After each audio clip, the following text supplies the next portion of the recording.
नमस्कार, good morning. Fit India के superhit bulletin में आप सभी का स्वागत है। आपके साथ मैं हूं दीपिका यादव। गुड मॉर्निंग, मैं हूं आपके साथ आपकी दोस्त प्रीति नेगी। तो शुरुआत करेंगे। आज कई बड़ी खबरें हम आपको बताने वाले हैं। देश और दुनिया में क्या कुछ हुआ और कल रात क्या कुछ हुआ, वो सभी खबरें लेकर के आज सुबह हम हाजिर हैं। इसलिए हम कह रहे हैं कि अगले 1 घंटे आपको हमारे साथ बने रहना है। इस बुलेटिन में हम आपको हर एक खबर बताएंगे, देश, दुनिया, राज्य, आपके शहर की कहां पर क्या हुआ है, और खबरें एकदम अलग अंदाज में होंगी।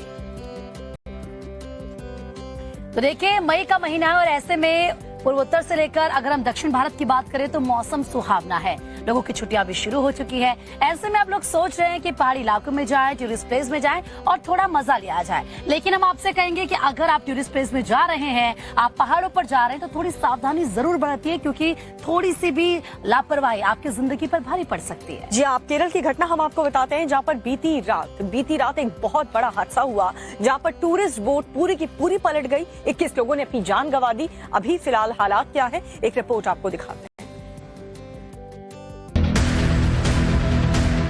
हादसे की ये तस्वीरें केरल के मलप्पुरम जिले के तनूर के पास की हैं। यहां एक डबल डेकर टूरिस्ट नाव पलटने से बड़ा हादसा हो गया। रेस्क्यू टीम राहत और बचाव कार्य में जुटी है। हादसे में 20 से ज्यादा लोगों की मौत की खबर है। बताया जा रहा है कि नाव में क्षमता से ज्यादा करीब 40 लोग सवार थे। हादसा शाम करीब 6 बजे हुआ। अंधेरा होने की वजह से राहत और बचाव कार्य में भी दिक्कत हुई। देर रात तक लोगों को निकालने का काम जारी रहा। टूरिस्ट बोट की सर्विस शाम 6 बजे तक ही है, लेकिन नियम को ताक पर रखकर शाम 7 बजे नाव चलाई गई, जबकि रोशनी पर्याप्त नहीं थी। हादसे के पीछे ये भी वजह हो सकती है। प्रशासन हादसे की जांच में जुट गया है। केरल के मुख्यमंत्री पिनराई विजयन आज दुर्घटना स्थल का दौरा करेंगे।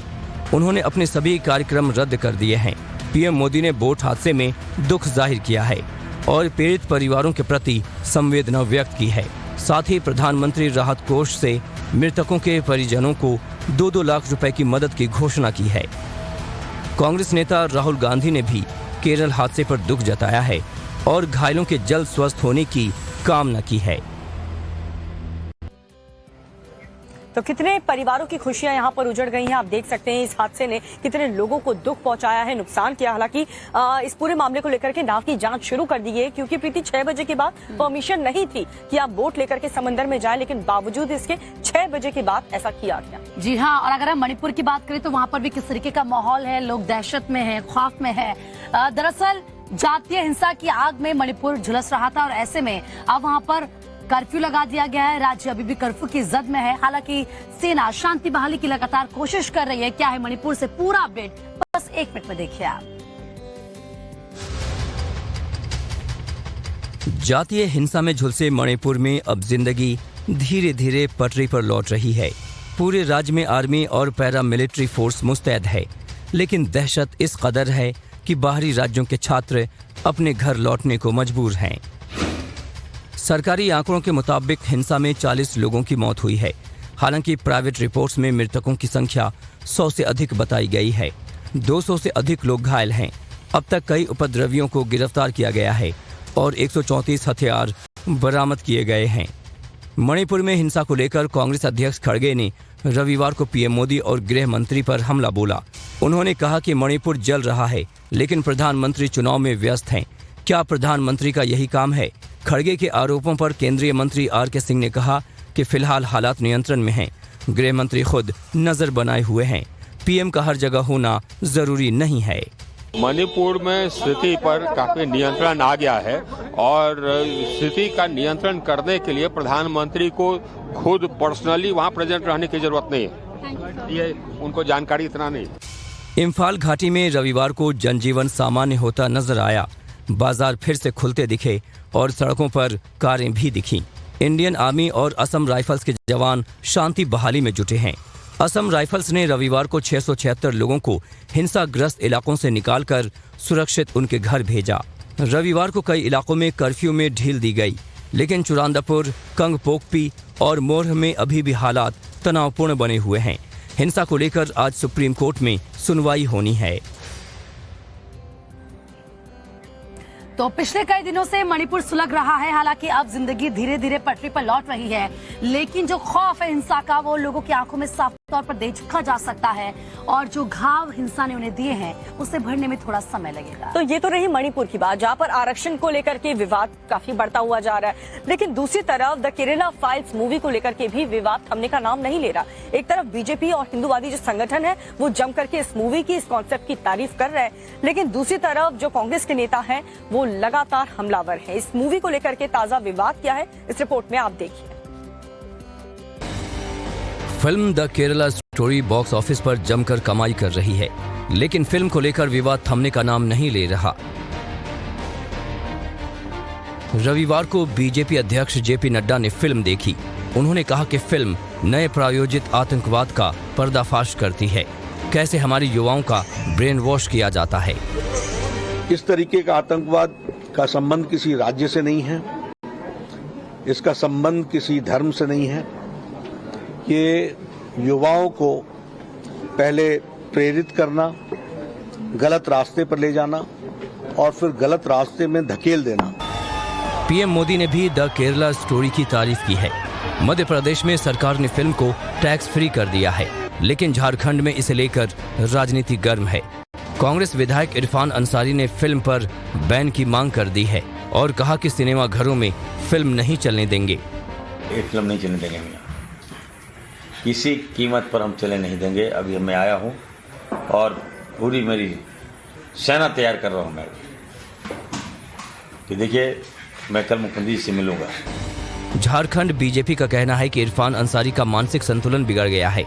वहीं केंद्रीय मंत्री अनुराग ठाकुर ने कहा है कि जो सियासी दल फिल्म का विरोध कर रहे हैं वो पीएफआई, आतंकवाद और आईएसआईएस का समर्थन करते हैं।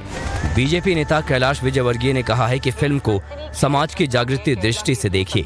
उन्होंने कहा कि अगर लव जिहाद का उद्देश्य आतंकवाद है तो ये दुनिया के लिए बहुत बड़ा खतरा है। आतंकवाद जो लव जिहाद के माध्यम से सारी दुनिया को आतंकित करता है, और किस प्रकार लोगों का धर्मांतरण किया जा रहा है और उनको आतंक के काम में उपयोग किया जा रहा है, इस फिल्म को इस प्रकार फिल्माया गया है। तो झारखंड में देखा आपने, इरफान अंसारी जो कांग्रेस के नेता हैं वो इस मूवी का लगातार विरोध कर रहे हैं और साथ ही ये कह रहे हैं कि राज्य में इस मूवी को चलने नहीं दिया जाएगा। और वहीं राजस्थान की बात करें जहां पर कांग्रेस की सरकार है, वहां पर भी इस मूवी का जमकर विरोध हो रहा है। दरअसल अगर जोधपुर की बात करें तो जोधपुर में एक युवक ने अपने व्हाट्सएप स्टेटस पर फिल्म द केरला स्टोरी का स्टेटस लगा दिया, जिसके बाद कुछ युवकों ने उसकी पिटाई कर दी। क्या है ये पूरा मामला और किस लोगों ने की है इस युवक की पिटाई, उस वीडियो में देखिए आप। जोधपुर में द केरला स्टोरी फिल्म का स्टेटस लगाने पर एक दलित युवक के साथ मारपीट की गई। पीड़ित युवक ने आरोपियों के खिलाफ थाने में तहरीर दी है। पीड़ित के मुताबिक उसके परिवार को सर तन से जुदा की धमकी भी दी गई है।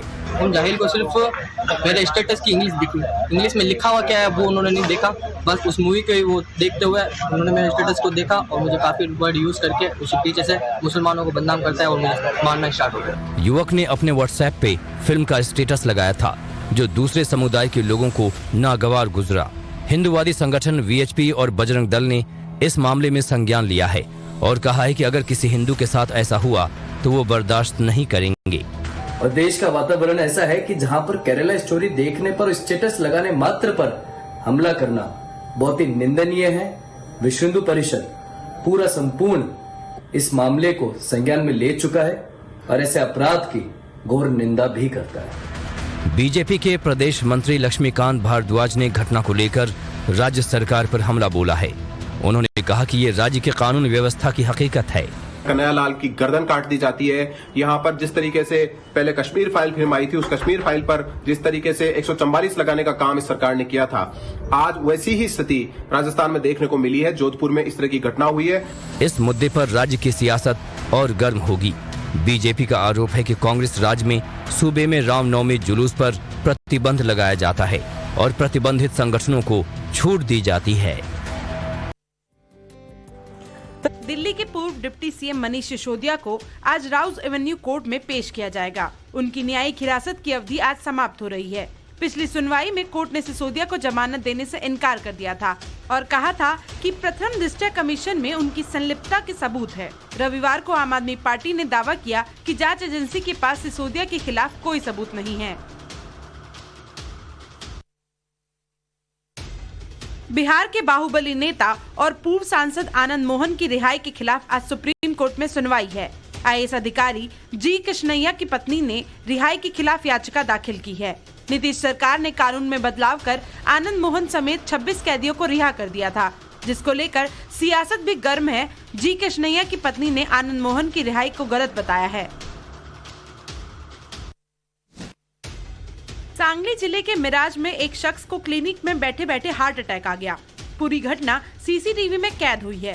गनीमत रही कि क्लिनिक के डॉक्टर और स्टाफ ने उन्हें तुरंत सीपीआर दिया और अस्पताल में भर्ती कराया, जिसकी वजह से उनकी जान बच गई। जांच में शख्स के हार्ट में 3 ब्लॉकेज पाए गए, जिसका ऑपरेशन किया गया। कर्नाटक में चुनाव प्रचार का आज आखिरी दिन है। रविवार को सभी पार्टियों ने प्रचार में अपनी पूरी ताकत झोंक दी। इसी बीच कांग्रेस नेता राहुल गांधी का एक अलग अंदाज देखने को मिला। राहुल गांधी ने बेंगलुरु में एक डिलीवरी बॉय के साथ स्कूटर की सवारी की। इस दौरान राहुल गांधी गिग वर्कर्स और डिलीवरी बॉय के साथ साथ एक बच्चे से बात करते नजर आए। तेलंगाना छत्तीसगढ़ बॉर्डर पर सुरक्षा बलों ने 2 नक्सलियों को मार गिराया। नक्सली घात लगाकर किस्तापुरम पुलिस थाने में हमले की साजिश रच रहे थे। इसी दौरान सुरक्षा बलों ने नक्सलियों को घेर लिया। एनकाउंटर में 2 नक्सली मौके पर ही मारे गए। पुलिस ने मौके से हथियार भी बरामद किए हैं। फरार आतंकियों की तलाश जारी है। चलिए बढ़ते हैं आगे और अब बात करते हैं नव भारत रिपोर्टर भावना किशोर की रिहाई को लेकर। जी हां, पंजाब सरकार ने दरअसल भावना किशोर और हमारे कैमरा पर्सन को इसीलिए टारगेट किया क्योंकि भावना ने अरविंद केजरीवाल से शीश महल पर सवाल पूछे थे। जी हाँ, लेकिन वो कहते हैं ना कि सच को आंच की जरूरत क्या होती है। और देखिए, हाईकोर्ट के सामने तो पंजाब पुलिस का जो फर्जी केस था वो टिक नहीं पाया, लेकिन इस पूरे मामले को लेकर के बीजेपी और कांग्रेस अरविंद केजरीवाल पर, आम आदमी पार्टी पर कैसे हमलावर है वो सुनिए। टाइम्स नाउ नव भारत रिपोर्टर भावना किशोर लुधियाना जेल से बाहर आ गई हैं। 48 घंटे बाद जमानत पर उन्हें रिहा किया गया। जेल के बाहर उन्हें रिसीव करने कांग्रेस सांसद रवनीत सिंह बिट्टू भी मौजूद थे। शनिवार को पंजाब हरियाणा हाईकोर्ट ने तथ्यों के आधार पर अंतरिम जमानत दे दी थी। आज भावना किशोर, कैमरामैन मृत्युंजय और ड्राइवर परमिंदर की रेगुलर बेल पर हियरिंग होगी। एक SC/ST मुकदमा बना के, एक झूठा मुकदमा बना के एक फीमेल प्रेस रिपोर्टर ਨੂੰ ਉਹਨਾਂ ਨੇ 2 दिन जेल ਦੇ अंदर रखा है। शनिवार को सुनवाई में हाईकोर्ट ने पुलिस के उनके खिलाफ SC/ST एक्ट लगाने पर सवाल उठाए थे। कोर्ट ने कहा था कि अगर रिपोर्टर शिकायतकर्ता को जानती नहीं थी तो उसके खिलाफ जाति सूचक शब्दों का इस्तेमाल कैसे कर सकती है। इस मामले में बीजेपी और कांग्रेस दोनों पार्टियां केजरीवाल पर हमलावर हैं। शायद उसकी सजा भी आपके रिपोर्टर को भुगतनी पड़ रही है और हम इसकी तीव्र निंदा करते हैं। किसी भी रिपोर्टर के साथ में उसको अच्छी खबर, असली खबर दिखाने के लिए उसको प्रताड़ित नहीं किया जाना चाहिए। को साइलेंस करने के लिए और जर्नलिज्म को क्रिमिनलाइज करने के लिए एक महिला पत्रकार पर विद्वेषपूर्ण कार्रवाई करता है तो ये बदलाव की नहीं, ये बदले की राजनीति का एक प्रकार से परिचय दे रहे हैं। भावना किशोर को पंजाब सरकार ने इसलिए टारगेट किया था क्योंकि ऑपरेशन शीश महल को लेकर उन्होंने केजरीवाल से सवाल किया था। वो केजरीवाल का कार्यक्रम कवर करने लुधियाना गई थीं, जहां उन्हें फर्जी मामले में गिरफ्तार कर जेल भेज दिया गया था। पूरे मामले में केजरीवाल पूरी तरह बेनकाब हो चुके हैं। और नव भारत की रिपोर्टर भावना किशोर पर इस तरीके की कार्रवाई करवाते हुए आम आदमी पार्टी का जो दोहरा चरित्र था वो तो सामने आ चुका है, लेकिन एक तरफ भगवंत मान है जो SC/ST एक्ट का फर्जी इस तरीके से एक्ट लगा देते हैं, भावना किशोर को फंसाने की कोशिश यहाँ पर करते हैं, लेकिन दूसरी तरफ खुद के नेता को लेकर के चुप्पी साधे हुए हैं। जी हाँ, दरअसल भगवंत मान के मंत्री पर दलित युवक का दुष्कर्म और शोषण करने का आरोप लगा है, लेकिन आप सोचिए कि मंत्री जी पर अभी तक केस तक दर्ज नहीं हुआ है। क्या है पूरी खबर, बस 1 मिनट में देखिए आप। ऑपरेशन शीश महल से आम आदमी पार्टी का दोहरा चरित्र उजागर हो गया है। सवाल पूछने पर पंजाब की मान सरकार महिला पत्रकार को फर्जी मुकदमे में फंसाकर जेल भेज देती है, जबकि उनके खुद के मंत्री के खिलाफ दलित युवक के साथ कुकर्म का संगीन आरोप है, लेकिन FIR तक दर्ज नहीं होती। पीड़ित हो, सब कुछ झेला है, क्या चाहते हो? मैं तो एक तो पहले फर्स्ट ऑफ ऑल भी मैं अपनी सेफ्टी और अपने घर वालों की सेफ्टी चाहता हूँ। ठीक है। और दूसरी, अगर कोई ये बात हुई है तो अगर ये मेरे से बात करना चाहते हैं कि ये गलत है तो सामने तो आए। सामने क्यों नहीं आ रही है? सामने आनी न्याय चाहिए आप? मुझे न्याय चाहिए, बस न्याय चाहिए मुझे। मेरा गिरफ्तारी होनी चाहिए इनकी। होनी चाहिए सर। पंजाब की मान सरकार के मंत्री लालचंद्र कटारूचक ने दलित युवक का शोषण किया है। युवक के मुताबिक मंत्री ने सैकड़ों बार उनका उत्पीड़न किया।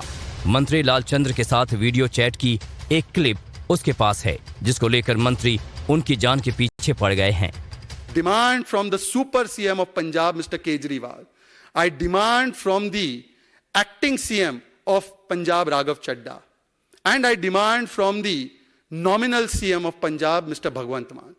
क्या कार्रवाई होगी इस मंत्री पर जो सेक्स फॉर जॉब, जो ISIS style exploitation, debauchery, predatory and grooming behaviour कर रहा था, वो भी एक लड़के के साथ।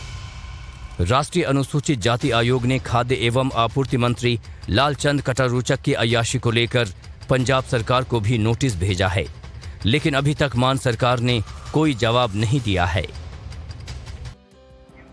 तो जिस मंत्री पर ये संगीन आरोप लगे हैं उसको लेकर के चौतरफा आम आदमी पार्टी घेरती हुई नजर आ रही है, लेकिन दूसरी तरफ किस तरीके से शीश महल को लेकर के भी मुश्किलें कम होती हुई नजर नहीं आ रही केजरीवाल की। और देखिए किस तरीके से बीजेपी ने झूठा कहीं का कैंपेन के जरिए केजरीवाल पर हमला बोला है। क्या है पूरी खबर देखिए आप।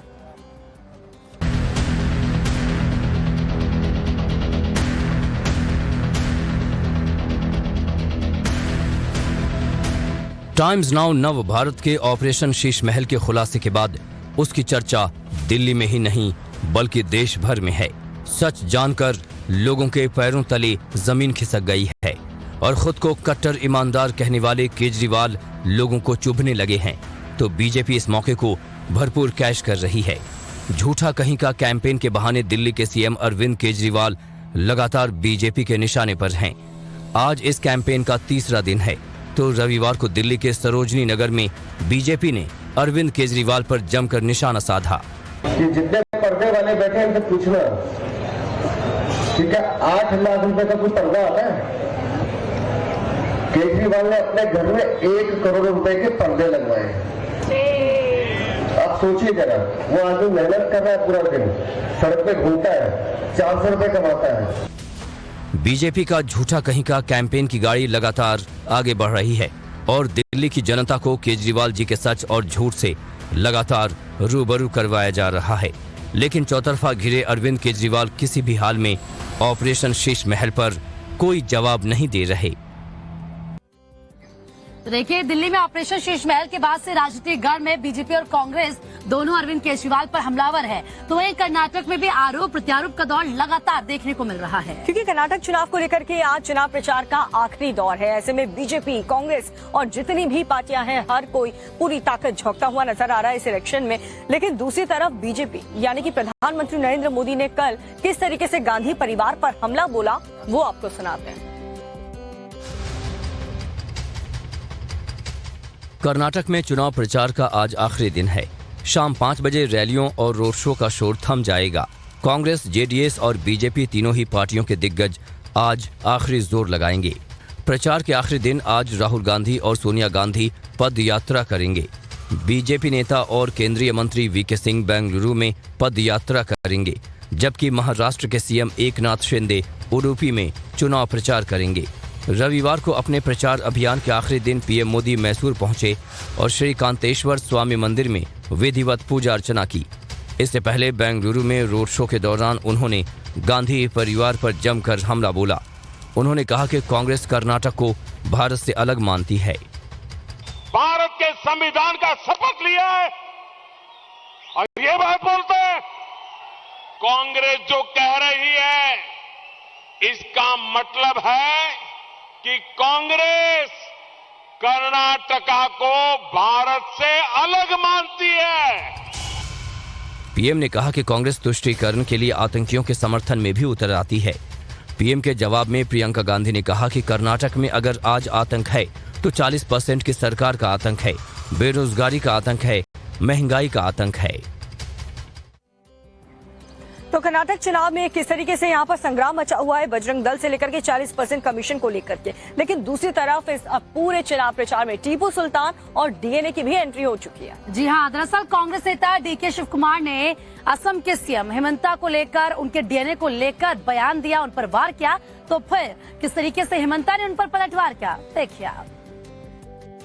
बीजेपी पार्टी ने कर्नाटक विधानसभा चुनाव में प्रचार अभियान का आखिरी दौर चल रहा है, लेकिन सियासी बयानबाजी का तापमान बढ़ता ही जा रहा है।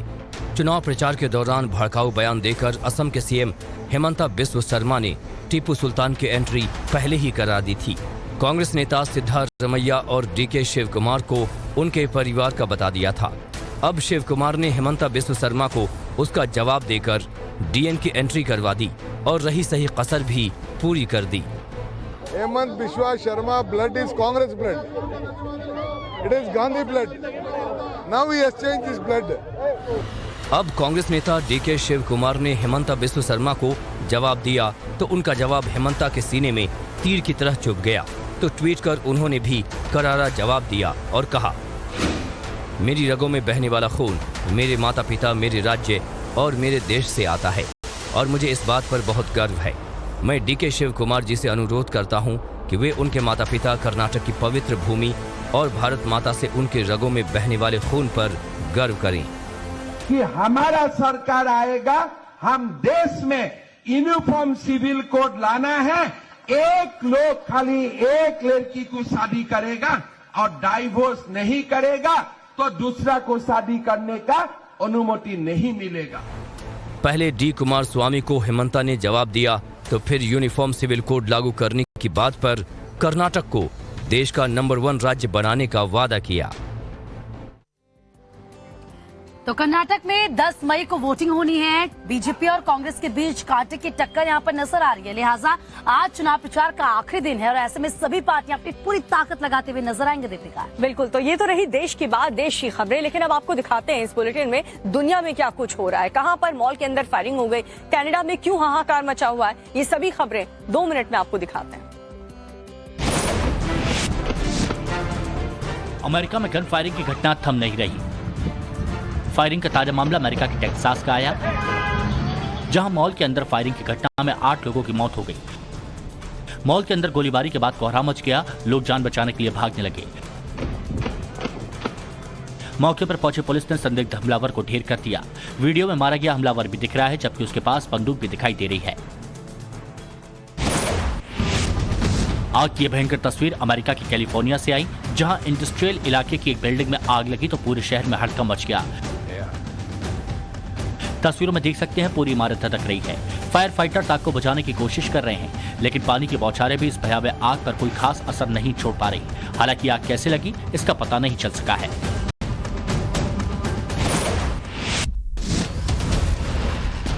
सूडान की राजधानी खार्तूम में एक बार फिर सेना और अर्धसैनिक बलों ने सीज फायर का उल्लंघन किया।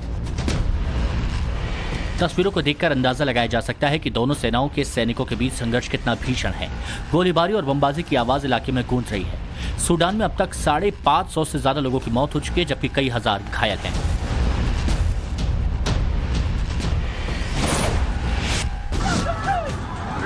तबाही की तस्वीर सेंट्रल अफ्रीका के देश कंगो की है, जहां बाढ़, बारिश से और लैंडस्लाइड से हाहाकार मचा है।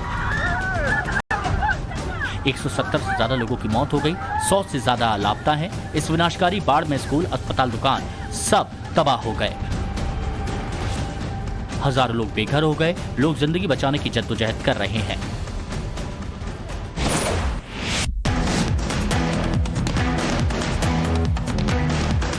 कनाडा का अल्बर्टा प्रांत धधक रहा है। तेज हवाओं के कारण आग बेकाबू रफ्तार से जंगलों को अपनी जद में ले रही है। इमरजेंसी का ऐलान किया गया है। राहत बचाव कार्य जारी है, लेकिन अभी तक आग पर काबू नहीं पाया गया। लोग अल्बर्टा के लिए दुआ मांग रहे हैं। 24,000 से अधिक लोगों को रेस्क्यू कर सुरक्षित स्थान पर भेजा गया है। और दुनिया भर की खबरें जानने के बाद, बताने के बाद, अब बात करते हैं दुनिया भर में नाम कमा चुके खिलाड़ियों की। जी हाँ, जंतर मंतर में अभी भी जो रेसलर्स हैं वो धरना प्रदर्शन कर रहे हैं। जी हाँ, रविवार को पहलवानों को किसान संगठनों और खाप पंचायतों का पूरा समर्थन मिला, जिसके बाद देर रात पहलवानों ने जंतर मंतर पर कैंडल मार्च भी निकाला। लेकिन आखिर किसान संगठनों ने सरकार को क्या दिया अल्टीमेटम, उस रिपोर्ट में देखिए। हाथों में कैंडल और जुबान पर इंसाफ की गुहार। तस्वीरें दिल्ली के जंतर मंतर की हैं, जब प्रदर्शनकारी पहलवानों के समर्थन में भारी संख्या में लोगों ने हिस्सा लिया। लोगों ने पहलवानों के साथ हाथों में कैंडल लेकर सरकार से इंसाफ की मांग की। कैंडल मार्च की अगुवाई विनेश फोगाट, साक्षी मलिक और बजरंग पूनिया समेत कई लोग कर रहे थे। पहलवानों ने साफ शब्दों में कहा वो अपने फैसले पर अडिग हैं। अपनी कमेटी मेंबर्स और समर्थन में आए खाप पंचायतों से मिलकर आगे की रणनीति पर फैसला करेंगे। लिमिट दिया अभी उसमें जो पंचायत खाप पंचायतें हैं बैठ के जो हमारे जो कमेटी के मेंबर हैं बैठ के फैसला लेंगे। किसान संगठनों ने अपनी संयुक्त प्रेस कॉन्फ्रेंस में सरकार को 15 दिन की डेडलाइन दी है और कहा है कि बृजभूषण को गिरफ्तार किया जाए। यदि 21 मई तक बृजभूषण को गिरफ्तार नहीं किया जाता तो बड़ा फैसला लिया जाएगा। 164 के बयान भी नहीं हुए हैं। हमारी एक ही डिमांड है कि बृजभूषण की गिरफ्तारी हो, उसके बाद में ही इंटरोगेशन स्टार्ट हो। जो भी जांच हो उसके बाद में हो, लेकिन पहले उनकी गिरफ्तारी हो, यही हमारी डिमांड है। पहलवानों के समर्थन में आए खाप पंचायतों और किसान संगठनों के आने के बाद दिल्ली पुलिस अलर्ट मोड पर है, तो चुनावी मौसम में सरकार के सामने एक नई मुश्किल है। तो खाप पंचायतों और किसान संगठनों के पहलवानों के समर्थन में आने के बाद अब दिल्ली पुलिस अलर्ट पर है, क्योंकि चुनावी मौके पर किस तरीके से दिल्ली पुलिस अलर्ट पर है कि किसान एक बार फिर से दिल्ली को घेर सकते हैं। जी हाँ, और घेराबंदी, सियासी घेराबंदी यानी कि राजस्थान में भी चल रही है, जहाँ पर सचिन पायलट बीजेपी के भ्रष्टाचार को लेकर के अशोक गहलोत से सवाल पूछ रही है, जिसको लेकर के गहलोत ने क्या कुछ जवाब दिया, सुनिए।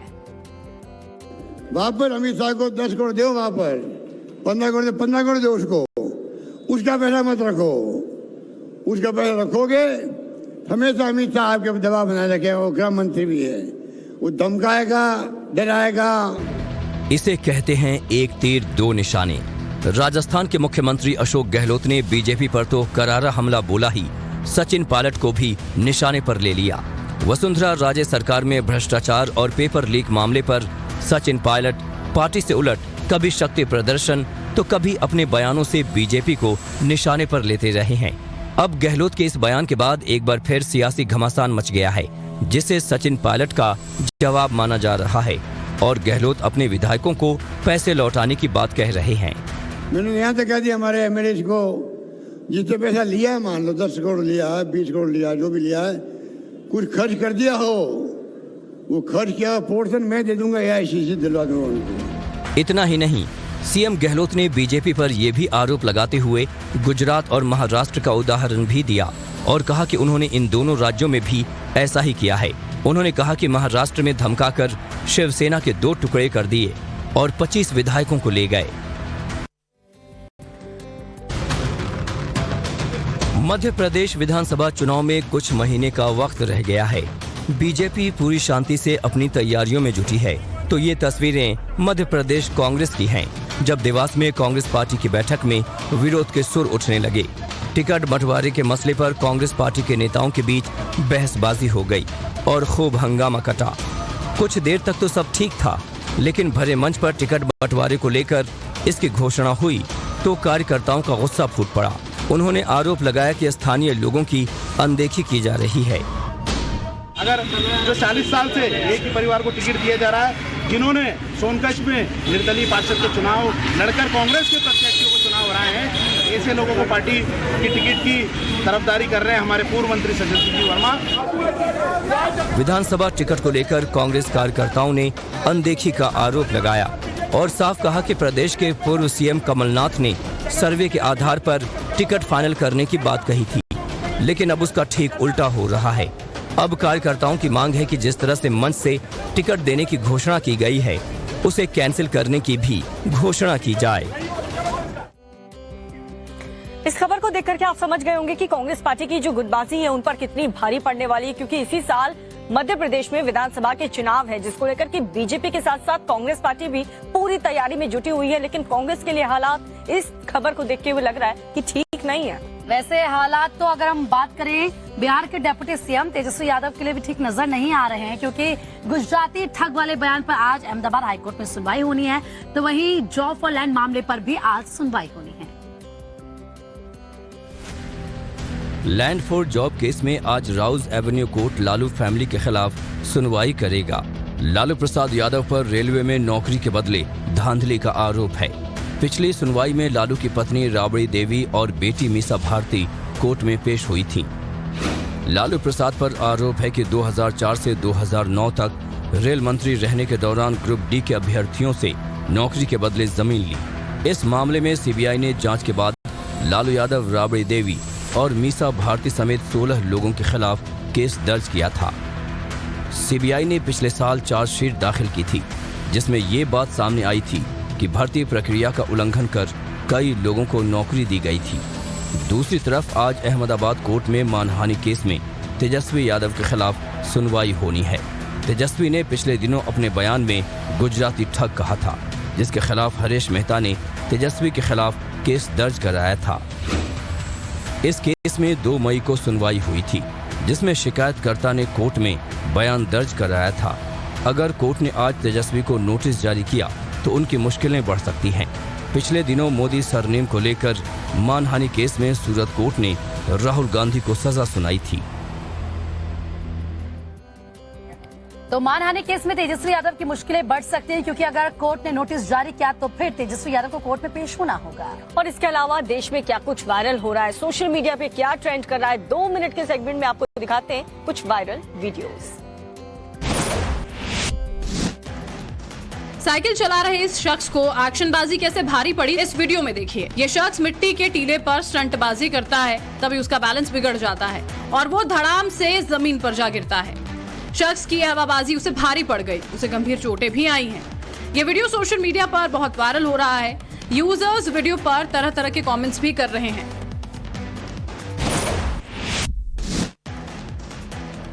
सोशल मीडिया पर सड़क हादसे का ये वीडियो खूब वायरल हो रहा है। वीडियो में देखिए, सड़क पर एक कार खड़ी है। कार के पास बाइक में सवार 2 लोग खड़े नजर आ रहे हैं। तभी सामने से तेज रफ्तार कार आती है, सड़क पर खड़ी कार पर जोरदार टक्कर मार देती है। ये टक्कर इतनी तेज होती है कि बाइक सवार भी सड़क पर गिर जाते हैं। यूजर्स कह रहे हैं कि यह हादसा नहीं, साजिश है।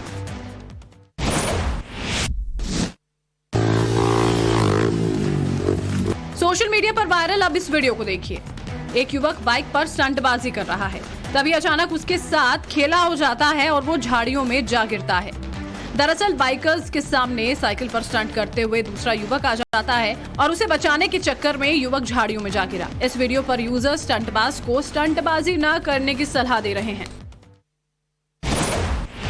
मेट्रो में आपने जब सफर किया होगा तो अक्सर लोगों को कुछ खाते हुए भी उसमें देखा होगा, लेकिन इस मेट्रो के अंदर जो कुछ हुआ उसे देखकर आप अपनी हंसी नहीं रोक पाएंगे। वीडियो में देखिए, मेट्रो चल रही होती है, एक महिला कुछ खा रही है और उसके सामने खड़ा शख्स उसे देख रहा है और फिर अचानक उसके खाने पर झपट्टा मारकर मेट्रो से भाग खड़ा होता है। महिला कुछ समझ नहीं पाती, मेट्रो पर मौजूद लोग भी हैरान रह जाते हैं। शादी समारोह या पार्टी में आपने अक्सर देखा होगा कि लोग खुशी में धड़ल्ले से हर्ष फायरिंग करते हैं। इसमें कई हादसे भी हो जाते हैं। ऐसा ही एक दिल दहला देने वाला वीडियो सामने आया। एक शख्स अपनी पिस्टल से हर्ष फायरिंग कर रहा है और फिर अपनी गन पास में ही खड़े अपने नन्हे से बेटे को थमा देता है। बच्चा गन को लेकर खेलने लगा और अगले ही पल बच्चे के हाथ से ट्रिगर दब जाता है और गोली सीधा उस शख्स के पेट में जा लगती है। और केरल से इस वक्त एक बहुत बड़ी खबर मिल रही है, बहुत दुखद खबर मिल रही है, जिसमें जो मृतकों की संख्या है, जो टूरिस्ट बोट पलटने से 21 हुई थी, वो बढ़ करके 22 हो चुकी है और अभी भी वहां पर सर्च ऑपरेशन जारी है और पूरी जांच की जा रही है। इस नाव को लेकर के पूरी जांच पड़ताल की जा रही है। लेकिन अभी जो दुखद खबर मिल रही है, मृतकों की संख्या जो कल तक 21 थी, अब वो बढ़ करके 22 हो चुकी है।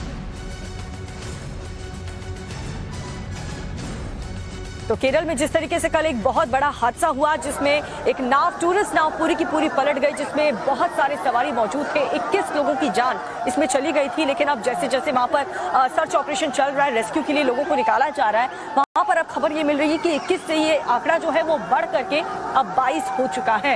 ये पूरी खबर लगातार हम इस पर नजर बनाए हुए हैं, आगे भी हम आपको अपडेट देते रहेंगे। केरल से ये बहुत बड़ी और दुखद घटना, जहाँ पर परमिशन नहीं थी कि समंदर में 6 बजे के बाद नाव को जाने की इजाजत दी जाए, लेकिन बावजूद इसके ऐसा हुआ। हालांकि इस पूरे मामले को लेकर के जांच आगे भी जारी है, लेकिन 22 लोग अपनी जान गंवा चुके हैं। परिवार वाले काफी ज्यादा परेशान हैं। जाहिर सी बात है, दुख की घड़ी इस सभी परिवार वालों के लिए। 22 लोगों की अब तक जान जा चुकी है। केरल से ये दुखद घटना हम आपको लगातार बता रहे, जहाँ पर 21 से जो आंकड़ा है मृतकों का वो बढ़ करके अब 22 हो चुका है। चलिए खबरों में आगे बढ़ते हुए बात करते हैं उमेश पाल हत्याकांड की, जिसको लेकर के शाइस्ता और गुड्डू मुस्लिम की तलाश जारी है, लेकिन एनकाउंटर के डर से दोनों छिपे हुए और दिल से बाहर नहीं निकल रहे। तो वहीं दूसरी तरफ किस तरीके से पुलिस के हत्या चढ़ा है अतीक का वकील सौलत हनीफ, और उसने जो खुलासे किए हैं वो चौंकाने वाले हैं। सुनिए जरा।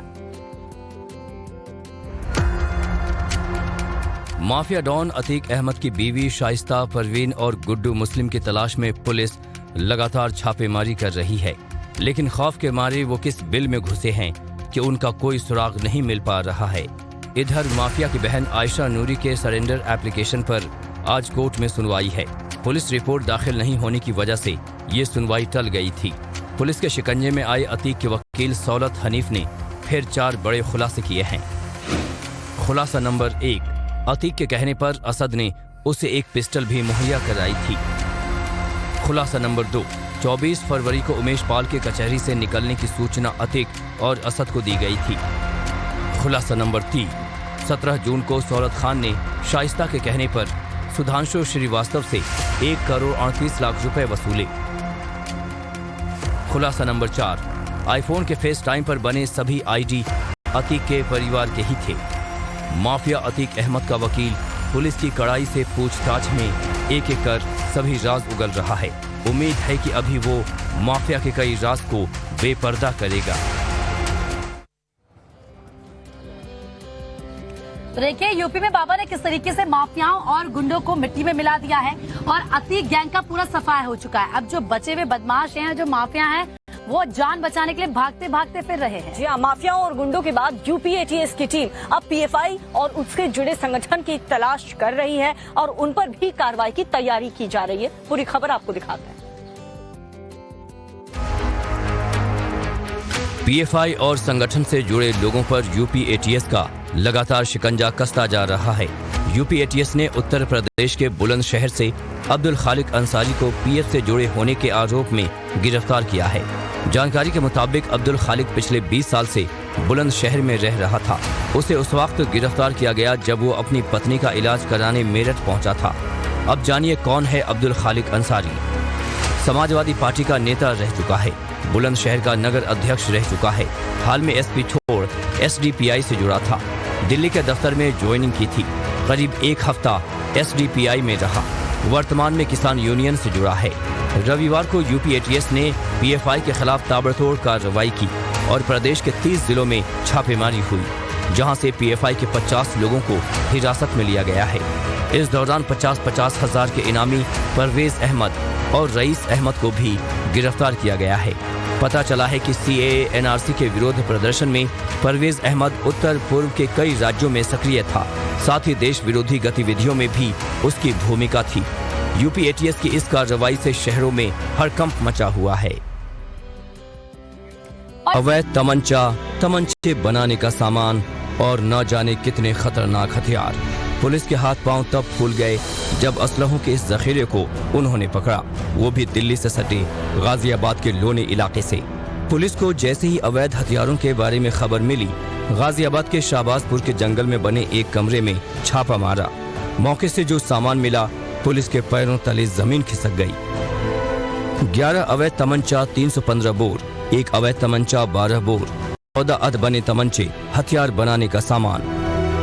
पुलिस की कार्रवाई में एक शख्स गिरफ्तार कर लिया गया तो दूसरा भागने में कामयाब हो गया। गौर करने वाली बात यह है कि जो अभियुक्त अभी गिरफ्तार हुआ है, इसके खिलाफ 5 पुराने लूट और आर्म्स एक्ट के अन्य धाराओं में भी मुकदमे पंजीकृत हैं और आगे की भी जो इनके खिलाफ और अन्य कार्रवाइयाँ की जाएगी निरोधात्मक, ताकि इस तरह से क्षेत्र में कोई असलाहा या फिर अवैध असलाहा न बना सके।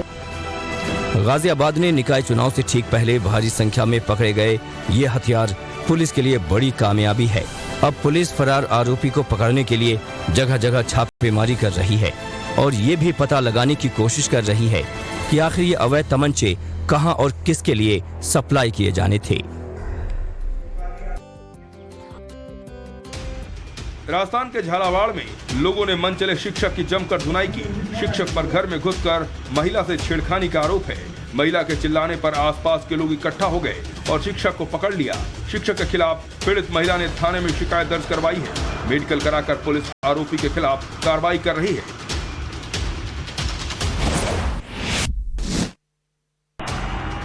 राजस्थान के सीहोर में भीषण हादसा हो गया। सैकड़ा खेड़ी रोड पर बाइक और कार में टक्कर हो गई। कार ड्राइवर ने अचानक कार रॉन्ग साइड पर मोड़ दी, जिससे सामने आ रहा बाइक सवार कार में टकरा गया और सड़क पर जा गिरा।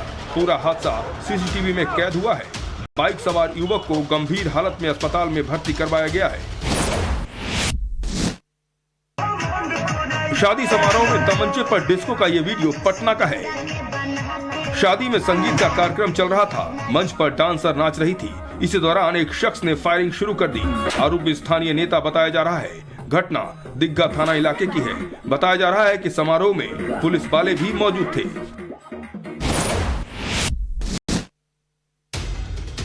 राजस्थान के जैसलमेर से जयपुर क्राइम ब्रांच ने 40 करोड़ की हेरोइन बरामद की है। बॉर्डर इलाके के मिठराव इलाके में क्राइम ब्रांच ने स्थानीय पुलिस के साथ कार्रवाई की थी। हेरोइन की बरामदगी अनूपगढ़ से गिरफ्तार बूटा सिंह की निशानदेही पर हुई है। तस्करी पर लाई गई 9 किलो हेरोइन के साथ 4 आरोपी पहले ही पकड़े जा चुके हैं।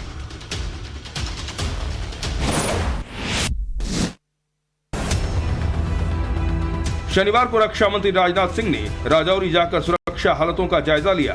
इस दौरान उन्होंने आर्मी बेस कैंप में जवानों से मुलाकात की और उनका हौसला बढ़ाया। 5 मई को राजौरी में हुए आतंकी हमले में सेना के 5 जवान शहीद हो गए थे।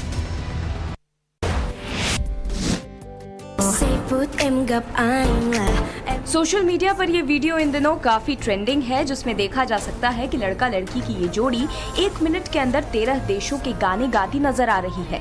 सारे गानों की खास बात यह है कि सभी गाने अलग अलग देशों के ट्रेंडिंग सॉन्ग्स हैं, जिसमें सिंगर ने बॉलीवुड का भी सुपरहिट गाना गाया है।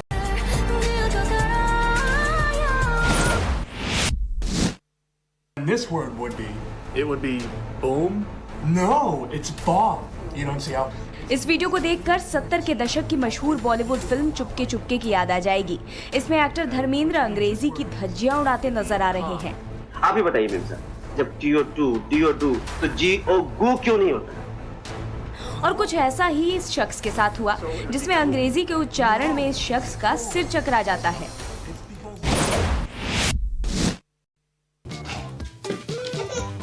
वीडियो में देखिए, एक घर के कमरे में एक बच्चा झूले से बंधा हुआ है। बच्चे के सामने ये डॉगी उछल कूद करने लगता है, जिसको देखकर बच्चे की खुशी का ठिकाना नहीं होता। जितनी बार ये डॉगी जंप करता है, ये बच्चा जोर जोर से हंसने लगता है। इसके बाद ये बच्चा भी झूले के सहारे जंप करने लगता है। सोशल मीडिया पर इस वीडियो को काफी लाइक्स मिल रहे हैं।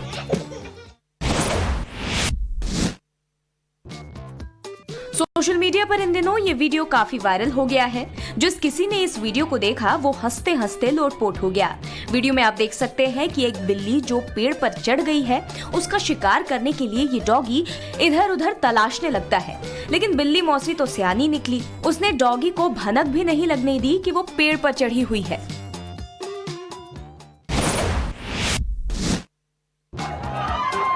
सोशल मीडिया पर इस वीडियो ने भी काफी धूम मचा दी है। तस्वीरें मेट गाला इवेंट से आई हैं, जिसमें आप देख सकते हैं कि अचानक यहाँ पर एक कीड़ा आ जाता है, तो इसको शूट करने के लिए एक फोटोग्राफर बिना वक्त गंवाए इसकी तस्वीर खींचने लगता है। फोटोग्राफर की इस फनी हरकत को देखकर यहाँ पर मौजूद लोगों की हंसी छूट जाती है।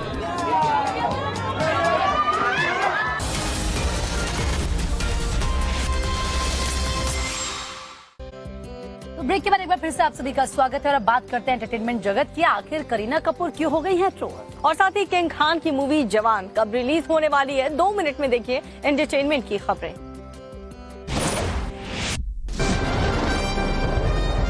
शाहरुख खान की अपकमिंग फिल्म जवान इस साल 7 सितंबर को रिलीज होगी। शाहरुख खान और फिल्म की प्रोड्यूसर गौरी खान ने सोशल मीडिया पर वीडियो शेयर कर इसकी जानकारी दी। ये फिल्म हिंदी, तमिल और तेलुगु में रिलीज होगी। जवान में शाहरुख खान के साथ विजय सेतुपति और नयनतारा भी नजर आएंगे। फिल्म में विजय विलन की भूमिका निभा रहे हैं। 5 मई को रिलीज हुई आदा Sharma starrer film the Kerala story box office पर धमाल मचा रही है।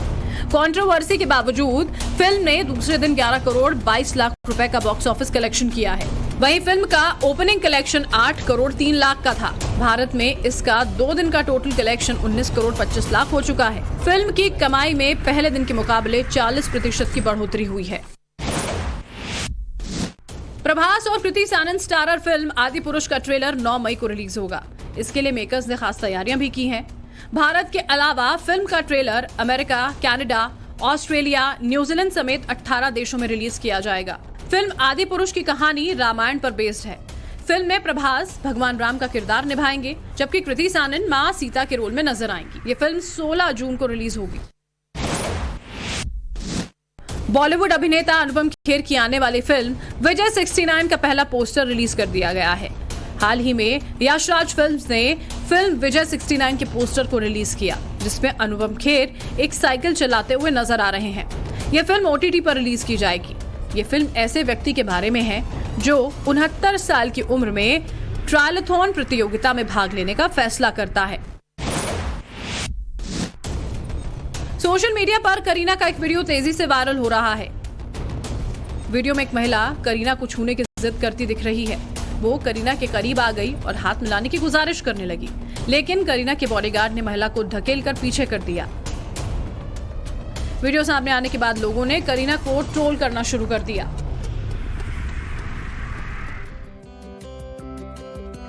तो देश और दुनिया की सभी खबरों को आप टाइम्स नाउ भारत पर आज दिन भर देखेंगे, लेकिन फिट इंडिया की सुपर हिट बुलेटिन में मेरे और प्रीति के साथ इतना ही।